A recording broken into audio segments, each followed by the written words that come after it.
ज्ञानतिमिरन्दस्य ज्ञानाञ्जनशलाकया చక్షరున్మీలితం నేన తస్మై శ్రీ గురవే నమః. హరే కృష్ణ. నేను రాధా ప్రమోద్ దాస్.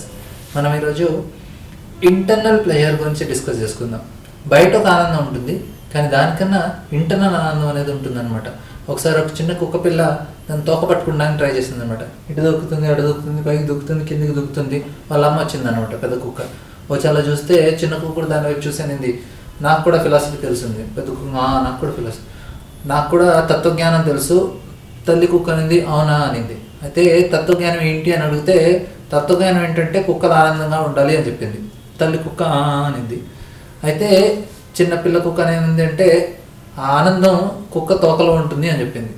తల్లింది, నువ్వు అన్నది కరెక్టే, తత్వజ్ఞానం ప్రకారం కుక్కలు ఆనందంగా ఉండాలి, కుక్క యొక్క ఆనందం తోకలో ఉంటుంది. కానీ అన్నిటికన్నా ఇంపార్టెంట్ విషయం ఏంటంటే ఆ కుక్కని తోకను పట్టుకుంటానికి ప్రయత్నించడం అవసరం లేదు, ఆ తోక మనతో పాటే ఉంటుంది అని చెప్పింది అనమాట.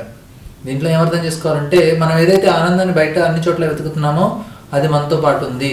ఓంత సుఖోంతరా రామ అని చెప్తున్నారు కృష్ణ భగవద్గీతలో. అంటే మన యొక్క ఆనందం లోపల అనేది ఒక ఆనందం ఉందన్నమాట. దాన్ని తీసుకుంటానికి ప్రయత్నించాలి. ఎప్పుడైతే మనం మారటానికి ప్రయత్నిస్తామో లోపల నుంచి, అప్పుడు ఆనందాన్ని కలగొచ్చు అనమాట. మనం ఫ్రీడమ్ కావాలి, మనకి ఇండిపెండెన్స్ కావాలి, మనం ఎంతో ఆనందంగా ఫ్రీగా ఉండాలి అనుకుంటాము, ఈ బానిసత్వం నుంచి దూరంగా ఉండాలనుకుంటున్నాం. దానికి మార్గం ఏంటి? అది భగవంతుడు మనకి ఫార్ములా ఇస్తుంది అనమాట. లోపల ఎలా అని అనుకుంటాం. 2 క్యాటర్ పిల్లర్స్ ఉన్నాయన్నమాట. అవి పిల్లర్ ఆఫ్ సక్సెస్ అని విన్నాయన్నమాట. ఒక పిల్లర్ ఉంది, దాన్ని ఎక్కితే మనం సక్సెస్ లభిస్తుంది అని చెప్పారనమాట. అయితే అన్ని క్యాటర్ పిల్లర్స్ అవి ఎక్కడానికి వెళ్ళాయి అనమాట. అయితే ఇవి కూడా తోసుకుంటూ దొబ్బుకుంటూ ఇవి కూడా ఏదో ఒక రకంగా ఆ పిల్లర్ దగ్గరికి వెళ్ళారనమాట. పెద్ద స్తంభం ఉందన్నమాట. ఆ స్తంభం ఎక్కితే సక్సెస్ అని చెప్పారనమాట. పిల్లర్ ఆఫ్ సక్సెస్ అని చెప్పారనమాట. ఆ క్యాటర్ పిల్లర్స్ అలా అలా వెతుకుతూ ఆ దారి దగ్గరికి ఎలాగో చేరుకున్నాయి అనమాట. చేరి ఎక్కుతూ ఉన్నాయన్నమాట. అయితే ఆ 2 పేరు ట్రస్టీ, ఫెయిరీ అనమాట. అయితే ఎక్కుతూ కొంచెం దూరం వెళ్ళాక ట్రస్టీ కనిపించింది. ఎక్కేటప్పుడు కూడా చాలామంది తోసుకుంటూ ఒకళ్ళనొకళ్ళు కొట్టుకుంటూ ఏదో ఒక రకంగా పైకి ఎక్కుతున్నారనమాట. సగం వెళ్ళాక ట్రస్టీ కనిపించింది. ఇట్లా తోసుకుంటూ పైకి వెళ్తే వీళ్ళతో పాటే అక్కడ ఉండాలి, అక్కడ ఉంటే ఎటువంటి ఆనందం ఉంటుందిలే, అక్కడి నుంచి ఇలాంటి చోట ఉండటం కన్నా ఆ చెట్టు మీద ఉంటామని కిందికి వచ్చేసింది. ఫేరీకి చెప్పింది, నేను రావట్లేదు, ఈ సక్సెస్ పిల్లర్ ఏంటో నాకు కొంచెం సరిగ్గా అనిపించట్లేదు అని దిగి వచ్చేస్తుంది అనమాట. దిగి వచ్చేసి వేరే దాని చెట్టు మీదకి వెళ్ళిన వెంటనే ముందు చెట్టులో చూస్తే ఇంకొక క్యాటర్ పిల్లరు అది కుక్కుని చేసుకుంది అనమాట. కుక్కుని చేసుకుని దాని లోపలికి వెళ్ళిపోయింది. అది వెళ్తూ అది ట్రస్టీని చూస్తుంది. ట్రస్టీ, నేను కూడా ఇప్పుడు ఫ్రీడమ్ వస్తుంది, నేను సక్సెస్ అవుతున్నానని. అయితే ట్రస్టీ అనేది, లేదు నేను ఇప్పుడే ఆ పిల్లర్ దాకా వెళ్ళొచ్చాను, అక్కడ సక్సెస్ అంటూ ఏముండదు, అందరూ కొట్టుకుని తెచ్చేవాళ్ళే అక్కడ అని చెప్తుంది. అని చెప్పే లోపలే ఈ యొక్క క్యాటర్ పిల్లల ముందు ఆ కుక్కుని కవర్ చేసుకుంది. అంటే ఆ సిల్క్ వామ్ది అని చుట్టుకుంటుంది, అది క్లోజ్ చేసేసుకుంటుంది అనమాట. 1 నెలతో పాటు ట్రస్ట్ అలాగే చూస్తుంటుంది, ఏమైంది దీనికి అని. 1 నెల తర్వాత దాని నుంచి అందమైన సీతాకోక చిలుక బయటకు వచ్చేస్తుంది అనమాట. అయితే ట్రస్టీ చూసాక అనిపిస్తుంది, అరే ఇదేదో బాగుందని. ఇది కూడా నడుచుకుంటే ఆ చెట్టు దగ్గరికి వెళ్తే వెంటనే తన యొక్క చర్మాన్ని నుంచి మొత్తం సిల్క్ రావటం మొదలు పెడుతుంది. అది కూడా ఒక పెద్ద కుక్కుని అయిపోతుంది, దాని లోపలికి వెళ్ళిపోతుంది అనమాట. 1 నెల అయ్యాక అది కూడా ఒక సీతాకోక చిలుకలాగా వస్తుంది బయటికి. ట్రస్టీ ఎంతో ఆనందపడుతుంది, ఓ నేను అద్భుతమైన స్వర్గాన్ని చూస్తున్నాను, అన్ని చోట్ల ఎగరొచ్చు, అన్ని పూల దగ్గరికి వెళ్ళొచ్చు, ఇంత ఫ్రీడమ్ నాకు లభించింది అని చాలా ఆనందపడింది. కానీ తన ఫ్రెండ్ గుర్తొచ్చాను అనమాట, ఫెయిరీ. అరే ఈ ఫెయిరీ అక్కడ ఉండాలి కదా, ఏమైంది అని. అయితే ఫెయిరీ దగ్గరికి వెళ్దాం అనుకుంటుంది. ఈ ఫెయిరీ అనే క్యాటర్ పిల్లరు, ఆ పిల్లర్ ఆల్మోస్ట్ టాప్ దాకా వస్తుంది, కానీ ఆ పైన ఏమో మేఘాలతో కప్పబడింది అనమాట. ఆ స్తంభం పైన ఏముందో కనిపించలేదు, కానీ పైనుంచి శబ్దాలు వినిపిస్తున్నాయి. ఏమి వినిపిస్తున్నాయి? అరే మోసపోయామే, ఏం లేదు ఇక్కడ, కొంతమంది అని గట్టిగా అనకండి, గట్టిగా మాట్లాడకండి, వేరే వాళ్ళకి వినిపిస్తుందని. కొంతమంది అక్కడి నుంచి కింద పడి నేల మీద పడుతున్నారు పైనుంచి. అయితే ఈ ఫెయిరీకి అనిపించింది, అరే నేను మోసపోయాని అని. అదే సమయంలో దానికి కొంచెం దూరం నుంచి సౌండ్ వినిపిస్తుంది, ఫెయిరీ అని. అది చూస్తే ఒక పెద్ద సీతాకోక చిలుకుంది. ఏంటిది విచిత్రమైన జీవి అనుకుంటుంది అనమాట. అయితే ఫెయిరీ, నేనే నీ ఫ్రెండ్ని, ట్రస్టీని చూడు నా వైపు ఉంది, చూడు నా కళ్ళలో చూడు అంటే చూసింది అనమాట. ఫెయిరీ నువ్వా? ఫెయిరీ అంటుంది, ట్రస్టీ నువ్వా? అయితే ట్రస్టీ చెప్తుంది, రారా నాతో పాటు రా, నీకు ఫ్రీడమ్ వస్తుందని. అయితే ఫెయిరీ అంది, ఏం ఫ్రీడము, నేను ఇటువంటి శబ్దాలు వింటున్నాను, మోసపోయాను, ఇక్కడ ఏం లేదు, సక్సెస్ అని కొట్టుకుంటూ పైదాకా వచ్చాను, కానీ ఏం సాధించలేదు, ఇక్కడ మోసపోతున్నా నేను అనేది. లేదు నాతో పాటు రాని అక్కడ పట్టుకొని తీసుకొచ్చి మళ్ళీ చెట్టు మీద పెడుతుంది.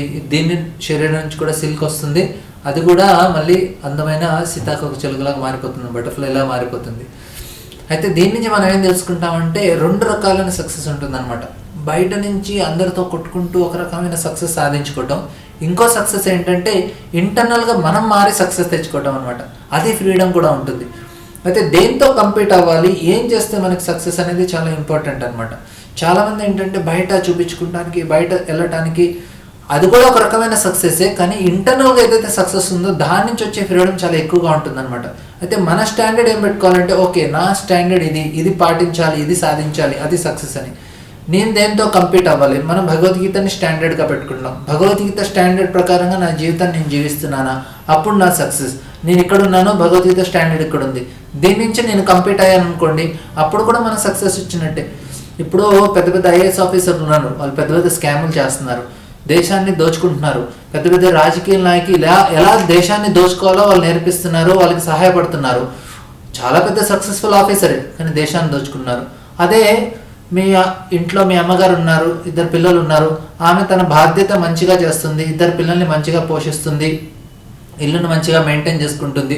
ఆమె పెద్ద ఐఏఎస్ ఆఫీసర్ కాదు, కానీ ఆ బాధ్యత మాత్రం మంచిగా చేస్తుంది అనమాట. అన్నీ ఏ చేయాలో అవి కరెక్ట్గా చేస్తుంది. ఇప్పుడు ఈ ఐఏఎస్ ఆఫీసర్ సక్సెస్ఫుల్లా, ఇంట్లో ఉన్న ఈ అమ్మ సక్సెస్ఫుల్లా చెప్పండి. సో ఎవరైతే అమ్మ వాళ్ళ రెస్పాన్సిబిలిటీ చేస్తుందో షీఈ్ ఆల్సో సక్సెస్ఫుల్. ఎవరైతే దేశాన్ని దోచుకుంటున్నారో ఐఏఎస్ ఆఫీసరు, ఆయన చూడటానికి మంచిగానే ఎదిగారు, కానీ ఆయన స్టిల్ ఫెయిల్యూర్ అనమాట. ఎందుకు? ఇంటిగ్రిటీ లేదు కాబట్టి. సో మనకి ఏది సక్సెస్, ఏది ఫెయిల్యూర్, ఇంటర్నల్గా వాళ్ళు మంచిగా ఉండి గ్రో అయ్యి అందరికీ హెల్ప్ చేస్తే అది కూడా ఒక రకమైన సక్సెస్ అనమాట. సో ఈ ట్రస్టీ ఫెయిరీ యొక్క సీతాకోకల చిలుకని ఏం నేర్చుకోవచ్చు అంటే, మనం బయటికి వెళ్ళి సక్సెస్ కాకుండా ఇంటర్నల్ సక్సెస్ తీసుకుంటే that also gives so much freedom, అది ఆనందం, అది బానిసత్వం నుంచి మనం బయటపడవచ్చు అనమాట. సో దీని గురించి కూడా ఇంటర్నల్ సక్సెస్, ఎక్స్టర్నల్ సక్సెస్ 2 రకాలైన సక్సెస్ ఉంటాయి అనమాట. సో మనం దేనికి ట్రై చేస్తున్నాం, ఇంటర్నల్గా ట్రై చేస్తున్నాం, ఎక్స్టర్నల్గా. చాలా వరకు 99% మనం ఎక్స్టర్నల్గా సక్సెస్ ట్రై చేస్తాం, 1% ఇంటర్నల్గా ట్రై చేస్తాం అనమాట. కానీ ఇంటర్నల్గా మనం ఎక్కువ ట్రై చేస్తే then also we can be very happy. ఎందుకంటే ప్రతి ఒక్కరికి ఒక లిమిటేషన్ ఉంటుంది అనమాట, దాన్ని దాటి మనం వెళ్ళలేం. ఇప్పుడు ఒక లూనా ఉందనుకోండి, 30-40 ఒక 60-70 కన్నా ఎక్కువ స్పీడ్లో లేదు. ఎవరికైనా బైక్ ఉందనుకోండి 90-100 కన్నా ఎక్కువ వెళ్ళలేరు అనమాట. అదే ఒక మారుతి కార్ అన్నది, పెద్ద కార్ అన్న ఉందనుకోండి, అది ఒక 150 దాకా వెళ్తుంది. కానీ అదే బైక్ని తీసుకెళ్ళి నేను 200 కిలోమీటర్స్ 500 కిలోమీటర్స్ మీద నడుపుతానంటే కుదరదు అనమాట. అదేవిధంగా భగవంతుడు కూడా మనందరికీ ఒక కెపాసిటీ ఇచ్చారు. ఆ కెపాసిటీ ప్రకారంగా మనం పూర్తిగా మన కెపాసిటీ పూర్తిగా ఉపయోగించుకొని మనం మంచి వాళ్ళగా మారి మనం భగవంతుడి సేవ చేసామనుకోండి, అది కూడా సక్సెస్ కింద భావించవచ్చు అనమాట. అంటే అందరం మనం బిల్ గేట్స్ అవ్వటమో లేకుంటే పెద్ద స్టీవ్ జాబ్స్ అవ్వటం అందరికీ సాధ్యం కాదనమాట. కానీ మన కెపాసిటీ ప్రకారం మనం చేసుకున్న, కరెక్ట్గా చేస్తే, ఇంటిగ్రిటీతో మనం డబ్బులు సంపాదించి కంపాషన్తో స్పెండ్ చేస్తే అది కూడా సక్సెస్ కింద భావించవచ్చు అనమాట. సో ఇంటర్నల్గా, ఎక్స్టర్నల్గా 2 సక్సెస్ ఉంటాయి. ఇంటర్నల్గా హ్యాపీనెస్ అనేది పొందొచ్చు, ఇంటర్నల్గా సక్సెస్ కూడా పొందొచ్చు అనమాట. సో దీని గురించి ఎప్పుడైతే ట్రై చేస్తామో మైండ్ చాలా పీస్ఫుల్గా ఉంటుందన్నమాట. మన స్టాండర్డ్ ఏంటంటే వేరే వాళ్ళతో కంపీట్ కాదు, మనతో మనం కంపీట్ చేసుకోవాలి, మనం శాస్త్రంతో కంపీట్ చేసుకోవాలి. అందరూ సక్సెస్ఫుల్ అవ్వచ్చు అనమాట. ఇంటర్నల్గా సక్సెస్ ట్రై చేస్తే we all can be successful, and without any envy, without any competition, we can be very peaceful and happy. Hare Krishna.